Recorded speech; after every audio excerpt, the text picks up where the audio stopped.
So my name's Kaz Foncette. I am a 2-time breast cancer thriver.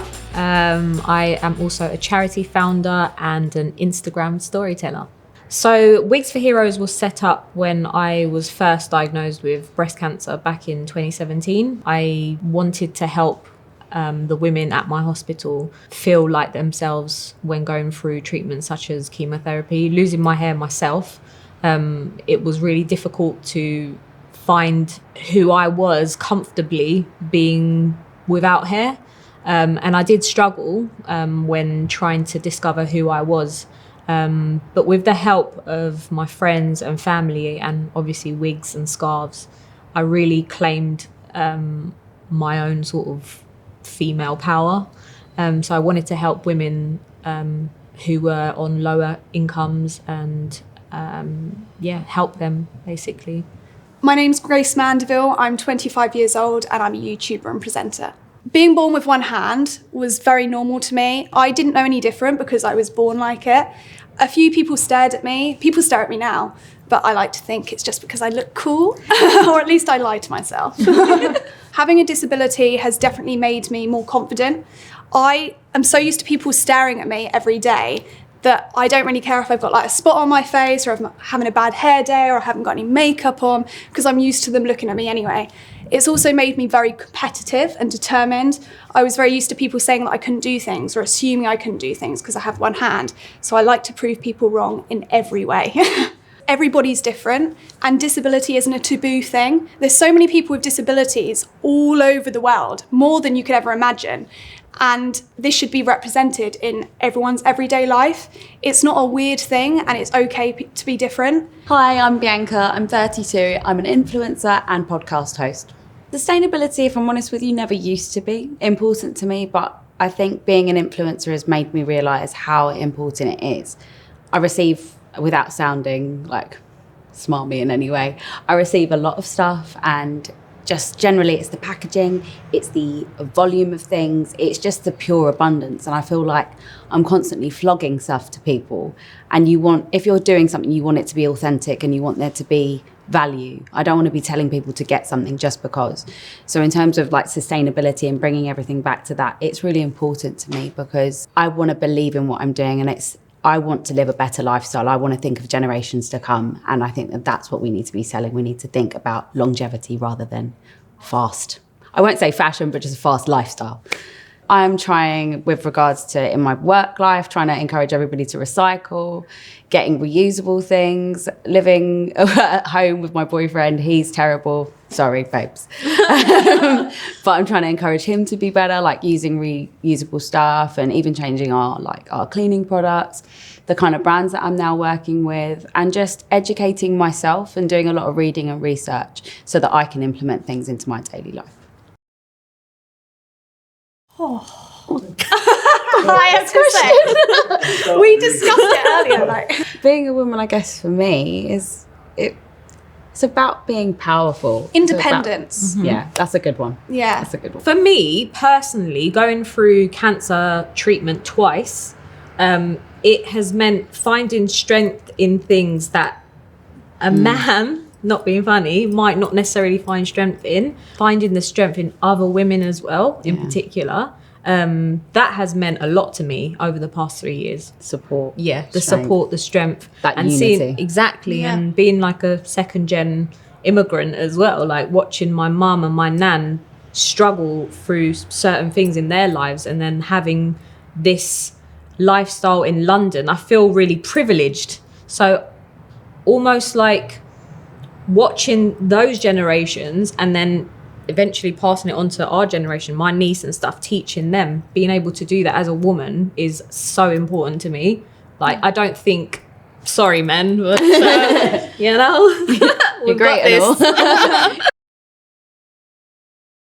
This was the one. Yeah. This is the hard one. This is the question. I'm just a So bit like, I want to be really silly and be like, boobs. But I know it sounds really silly. All right, I'm 5'2". I have it's a big thing for me. I wish I was taller. My sister got to be the tall one. But for me, it's people always underestimating me or thinking that I'm not capable of things because, oh, you're only this tiny little girl. Like, oh, you can't achieve this or you can't do that. I do more DIY than any guy I know. Oh, yeah. Yeah. I can put together furniture with my eyes shut. I can drive. I can I driven love building trucks, a done bed. all sorts of things. And everybody's like, oh, but you're only this tiny little girl. No, hun, just watch me. That's what it means to me for being like strong and So independent. people underestimating and you're proving them like, Gonna prove everybody wrong. For absolutely. me, also, it's like busting certain stereotypes as well. Which is cool. Because I'm a trained barber as well. And believe it or not, someone actually said they wouldn't hire me because they don't think I'd be the right fit in such an environment. And it's like, what does that even mean? So it's like now I'm determined to prove people wrong. Now that I can relate to. Yeah. So, yeah. Again, it's all going back to overcoming adversities, I think. Its history comes from struggle, from women not being able to vote or women not having the same rights as men, or It's not just about celebrating us, it's like our mums, our grandmas. exactly. Our It's not just women today, it's women in history. It's not just women, it's overcoming all sorts of things like discrimination, racism, sexism. It's about overcoming all of those things to get to the point of where we are now. It's not just, oh yeah, well, men, I've actually heard guys say to me like, oh, well, why don't we have an International Man's Day? I was like, every day's your day, shut up. And Every it's about day. how far we've come Yeah. as well and how things have changed. I think that's what we're celebrating. I think also we've got a lot to do still. Yeah. Oh, yeah. International Women's Day doesn't mean, yes, let's celebrate what we've achieved, but also what we're yet to achieve. What we're achieving now Yeah. and what we're yet to achieve. There's- It's yeah. like that continuous. Exactly. But it's bringing the conversation up, which is Yeah. good in itself. Because in certain countries, women were only allowed to drive recently. up until last year. They were only, That's just insane because of who you are. You're a woman. It's just crazy to me that we've got so much more work to do, and having certain days in the year where we can celebrate, yes, the people who have achieved these and have actually opened up doors for us, but actually what we can do, especially having a voice on certain platforms as well, what we can do in unison, essentially. So, yeah.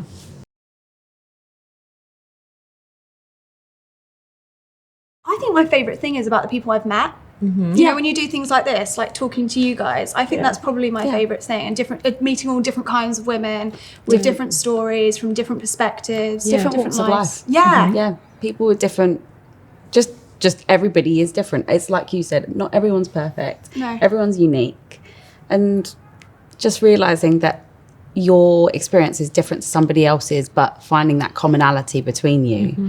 And I think it's just bringing everybody together. That's my favourite thing about International Women's Day, is just getting to know somebody else and finding something in common. No, I agree. And following on from what you guys are saying as well, I feel like more people want to speak about certain topics on certain days as well. Yeah. So there's going to be a lot of stories that we need to we are ignorant to, that we need to be educated about. Yeah. Because we are women, but then every woman is different. Every woman experiences things differently. And there's a lot of things that, like you said before as well, that are taboo still. So this particular day means we're going to be educated on stuff that we don't even know about still.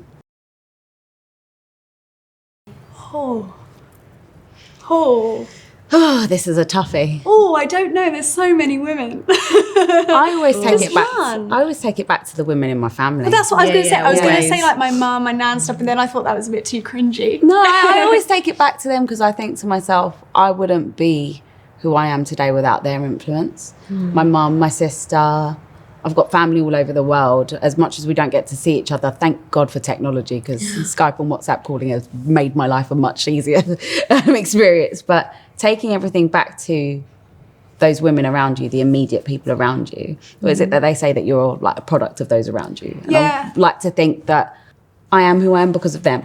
So, Yeah, my mum influenced me way more than she thought she did. I always thank her for not forcing me to wear a prosthetic limb or hide my arm or anything, because I've seen a lot of people who were told to do that by their parents. And the way that both my mum and my dad, but especially my mum, brought me up to be who I am, like to not hide it. She didn't pamper me. She didn't like assume I couldn't do anything. She let me teach myself how to do things.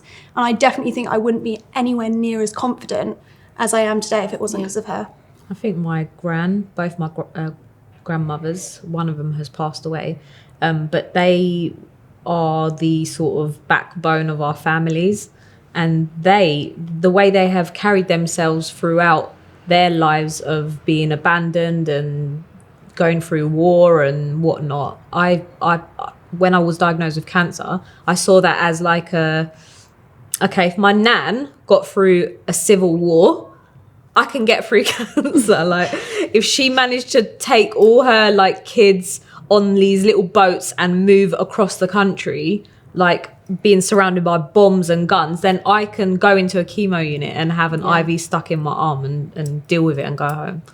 Like, yeah, it's ultimately the women that bring you up. We're lucky to have had them, because not everyone has celebrities family. and stuff. Yeah. You didn't get mentioned. Yeah, come on.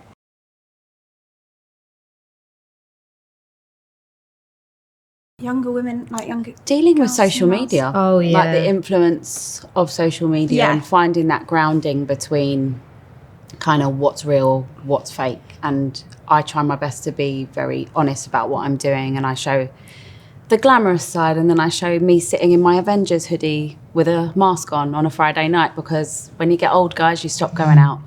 Just putting it We've out got there. so far to go, haven't we, with representation, Yeah. especially when it comes to like reality shows Yeah. and things like that. That stresses me out. But thinking about young girls and women growing up with that. Yeah. Just, I look at younger members of my family and I think to myself, well, don't get caught up in it. You want to teach them, but you don't want to sound like you're nagging anyone. Yeah, patronising. Yeah, you just don't want to. You don't want to. You don't want to step in, do you, and tell them what to do. But it's like trying to just find that sweet spot where they're doing things, they're trying things, they're having experience, but not. It's not their fault though. It's what's being put on. It's what's I being think put online. technology is obviously going to be even bigger than it is now. Personally, for me, my aim is to take the fear out of a deadly diagnosis. That's what I aim to do. Like, you can still live quite normally. Like, again, with your disability, you live quite a normal lifestyle, don't you? Like, when you have a cancer treatment or whatever, you can still live normally. So if when I was a younger girl, had someone to sort of look up to in a way, to see that went through an illness without hiding away at home, but we didn't have social media back then. We just had the people in our families who actually stayed indoors and whatnot. So for me, I feared my life, and I didn't know how to respond to the treatment I was having and how it made me feel. But then when I saw others online, they inspired me. Actually, I can still go out, I can still shop, I can still buy clothes and feel like a woman and feel pretty and stuff like that. So now when I post stuff online, I just think about my little niece. If she's only young, but if she starts seeing the normal side of, in particular, an illness and disability and whatnot, then when she grows up, you know, there'll be fear taken away from her. So that's, if I'm making that positive impact in her life or the future generation, then I know I've done something. A half decent job. Yeah. That's why I continue to do this, 100%. because when I was younger, there was no one on TV or something with one hand, and not just for me, but for my parents. I think it would have been nice and reassuring to see, like, I'm not the only one out there. Yeah. Now there's loads of people online. I mean, I say loads, not that many, but I just think that's quite an important thing for someone in this whole world where there's full of like people with these perfect bodies and Photoshop bodies. It'd be nice for someone to stumble across my profile and be like, oh yeah, there's someone a little bit like me, someone that I can relate to. And eventually, I suppose what we want is for people to stop saying, oh, that girl, she's so inspirational. No, that girl, with, you know, just be that girl, you know. Why can't you just be that girl? It is just normal to be exactly, different. So normalising certain things. We went on a bit of a tangent, but you know, you get the gist. Get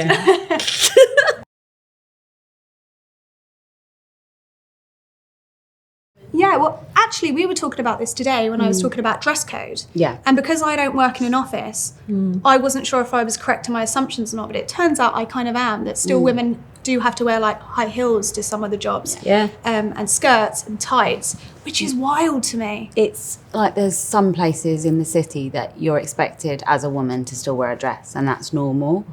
And I was so happy because I work full time as well. Yeah. That when my office put in dress for your day or dress for your diary, that for me, I was just like, great, I get to wear jeans. I can wear whatever the hell I want as long as I'm not seeing any clients. And you should see the way that people look at me now, and you can see that there are older members of my colleagues and the team that they want to stay in that bracket. They want to keep themselves in that way because that's normal for them. Right. And there's me just bopping around like blazer, jeans, t-shirt, see ya. I'm doing what I want today. And it's older women looking down on younger women, right? Older women, they are, that's a very casual outfit. Or like there's still things, especially as a woman of colour, I think to myself, I still have there are issues with regards to people embracing certain hair types or hairstyles, especially like in the corporate world, where I had braids in my hair at work one day and somebody's made a comment that they may not necessarily deem as being racist, but it is something. So it's just dealing with different, like accepting different things in, how can I put this in a eloquent way?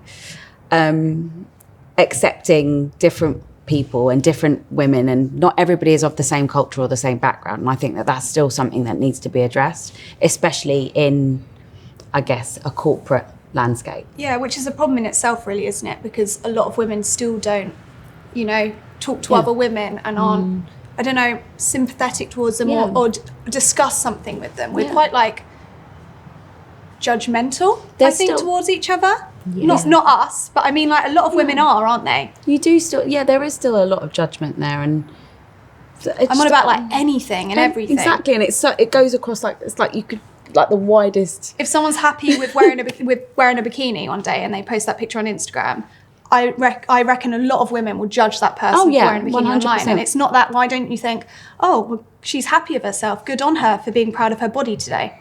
Yeah. Everyone judges them instead. There's still a lot of judgment, and I think that that's something we definitely have to get over and just... And women need to stop competing as well. Yeah, this is it, yeah.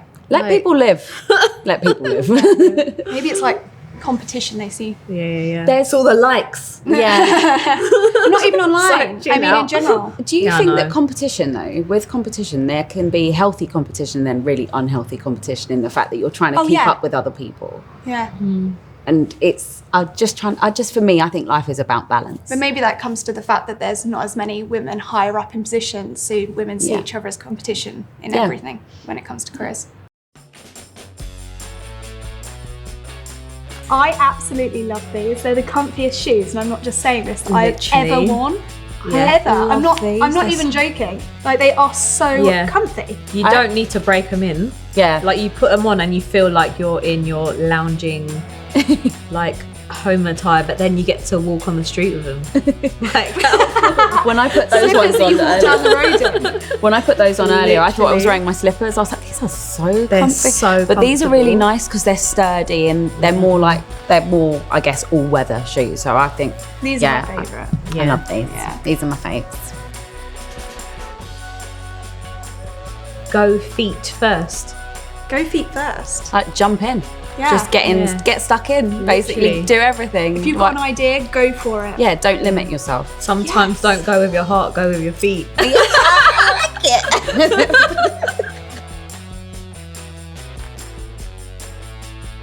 Ooh. I feel like I come up with ideas and new streams of like revenues and jobs, like podcasts, like YouTube channel. I just kind of like started it when I came up with the idea. Yeah, and for me, I set myself a challenge this year. I was going to say yes to as much as physically possible this year, and so far, so good. Anything that I've kind of thought up or has been asked of me, I've done it, and I've not hesitated, which has been good. So I've just got on with things, and I'm achieving a hell of a lot, and we're still in the first quarter, really, so I'm still... And I feel like the momentum's just going to keep picking up. Mine's so similar to yours because I've vowed to do firsts this year. So first time doing this, first time doing that. So this is the first time, obviously wearing these, but first time doing a shoe like footwear campaign as well. So I had to say yes, but saying yes and doing a lot of firsts.